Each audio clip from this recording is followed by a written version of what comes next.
Muito bem, voltamos a falar direto da página do Jornal Visão Espírita, no YouTube e no Facebook, para mais uma gota de Espiritismo, mais uma gota de O Livro dos Espíritos. Estamos no capítulo 5 do livro 2, Considerações sobre a Pluralidade das Existências, parte 5. Vamos lá? Nós lemos as questões que foram feitas com relação ao futuro, né, no vídeo anterior. Se a nossa existência na vida futura, respectivamente, qual será a posição do selvagem, do homem civilizado, o homem que trabalhou sua vida inteira para melhorar se encontra no mesmo nível daquele que permaneceu inferior, o homem que pratica o mal por não ter podido esclarecer se é culpado de um estado de coisas que não dependeu dele, trabalha-se para esclarecer os homens, moralizá-los, civilizados, mas porque um se esclarece, há milhões que morrem diariamente sem luz, o que acontece com eles? Qual o destino das crianças que morrem em tenra idade?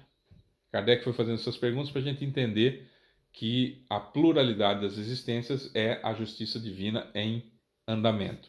E aí tem agora um complemento interessante. Essas questões poderiam ser multiplicadas infinitamente, pois os problemas psicológicos e morais que encontram sua solução apenas na pluralidade da existência são inúmeros. Limitamo-nos aos mais gerais, sejam quais forem, talvez se diga, a doutrina da reencarnação não é admitida pela Igreja. Isso seria, portanto, a subversão da religião. Nosso objetivo não é tratar essa questão nesse momento. Basta-nos ter demonstrado que ela é eminentemente moral e racional. Ora, o que é moral e racional não pode ser contrário a uma religião que proclama Deus como a bondade e a razão por excelência, infinitamente bondoso e justo, como diz Jesus. No que teria se transformado a religião se contra a opinião universal e o testemunho da ciência tivesse resistido à evidência e expulsado do seu seio qualquer um que não tivesse acreditado no movimento do Sol e nos 6 dias da criação? Lembrando que a Igreja não admitia de jeito nenhum que a Terra não fosse o centro do universo e que tudo girava em torno da Terra. Teve que mudar de ideia, porque não é assim, né? Teve que mudar de ideia, porque não é assim. Então, tantas outras coisas já foram importantes para a modificação das religiões. A reencarnação não vai ter jeito, velho. Não vai ter jeito. Ainda mais agora que é comprovado cientificamente, aí já foi. Que crédito mereceria e que autoridade teria entre os povos esclarecidos uma religião baseada em erros evidentes oferecidos como artigos de fé? Quando a evidência foi demonstrada, a Igreja ficou prudentemente do lado da evidência.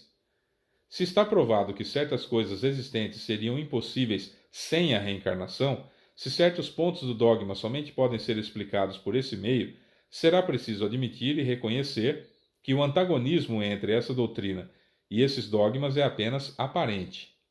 Mais adiante mostraremos que talvez a religião esteja menos distante dessa doutrina do que se pensa, e que não se abalaria mais do que o foi com a descoberta do movimento da Terra e dos períodos geológicos que, a princípio, pareceram desmentir os textos sagrados. O princípio da reencarnação, aliás, é ressaltado em várias passagens das Escrituras e encontra-se particularmente formulado e de maneira explícita no Evangelho. Nessa parte aqui do capítulo 17 de Mateus, após a transfiguração no Monte Tabor. Quando desceram da montanha, após a transfiguração, Jesus ordenou-lhes: Não conteis a ninguém sobre o que acabastes de ver, até que o Filho do Homem tenha ressuscitado dos mortos. Então, seus discípulos o interrogaram, dizendo: Por que os escribas dizem que é preciso que Elias venha primeiro? Jesus lhes respondeu: Em verdade, Elias virá primeiro e restabelecerá todas as coisas. Mas eu vos declaro que Elias já veio e não o reconheceram, mas fizeram-no sofrer o quanto quiseram. Assim também farão o Filho do Homem padecer. Então seus discípulos entenderam que era de João Batista que ele lhes havia falado. Mateus capítulo 17. Uma vez que João Batista era Elias, houve, portanto, reencarnação do espírito ou da alma de Elias no corpo de João Batista. Afinal de contas, João Batista era filho de Isabel. Ele era primo de Jesus, lembra? Além disso, seja qual for a opinião que se tenha a respeito da reencarnação, quer seja aceita ou não não seria por isso menos necessário sofrê-la, não obstante qualquer crença contrária. O ponto essencial é que o ensinamento dos espíritos é eminentemente cristão. Ele se apoia na imortalidade da alma, nos sofrimentos e nas recompensas futuras, na justiça de Deus, no livre-arbítrio do homem, na moral de Cristo. Portanto, os ensinamentos dos espíritos o ensinamento dos espíritos não é antirreligioso. Aliás, muito pelo contrário, né? Raciocinamos, como já dissemos, independentemente de qualquer ensinamento espírita que, para certas pessoas, não tem autoridade. Se nós e tantos outros adotamos a opinião da pluralidade de existências, não é somente porque ela vem dos espíritos, mas porque ela nos pareceu a mais lógica e só ela resolveu questões até então insolúveis. E percebam que Kardec nem tinha informação científica que nós temos hoje, da comprovação científica da reencarnação. Mesmo que ela nos tivesse vindo através de um simples mortal, nós a teríamos adotado e não teríamos hesitado mais tempo em renunciar às nossas próprias ideias. A partir do momento que um erro é demonstrado, o amor próprio tem mais a perder que a ganhar, obstinando-se numa ideia falsa. Da mesma forma, se ela nos parece contrária à razão, nós a teríamos repelido, ainda que tivesse vindo dos espíritos, como repelimos tantas outras, pois sabemos por experiência que não se deve aceitar cegamente tudo o que vem dos espíritos, assim como o que procede dos homens. Portanto, o primeiro mérito da ideia da pluralidade das existências é, aos nossos olhos, o de ser, antes de tudo, lógica. Há ainda um outro, que é o de ser confirmada pelos fatos, fatos positivos e, por assim dizer, materiais, que um estudo atento e racional pode revelar a qualquer um que se dê ao trabalho de observar com paciência e perseverança e diante dos quais a dúvida não é mais permitida. Quando esses fatos se popularizarem, como os de formação e do movimento da Terra, será preciso render-se à evidência, e os oponentes terão usado em vão os argumentos contrários. Portanto, reconheçamos, em resumo, que a doutrina da pluralidade das existências é a única a explicar aquilo que sem ela é inexplicável, que é eminentemente consoladora e conforme a justiça mais rigorosa, e que é a âncora de salvação que Deus, em sua misericórdia, deu ao ser humano. As próprias palavras de Jesus não podem deixar dúvida a esse respeito. Eis o que se diz no Evangelho segundo João, capítulo 3. Jesus lhe respondeu a Nicodemos, né? Em verdade te digo que, se um homem não nascer de novo, não poderá ver o reino de Deus. Disse-lhe Nicodemos: Como um homem pode nascer já sendo velho? Pode entrar uma segunda vez no ventre de sua mãe e nascer? Jesus respondeu: em verdade te digo que, se um homem não renascer da água e do Espírito, não entrará no reino de Deus. O que é nascido da carne é carne, e o que é nascido do Espírito é Espírito. Não te admires de que eu te tenha dito: é preciso nascer de novo.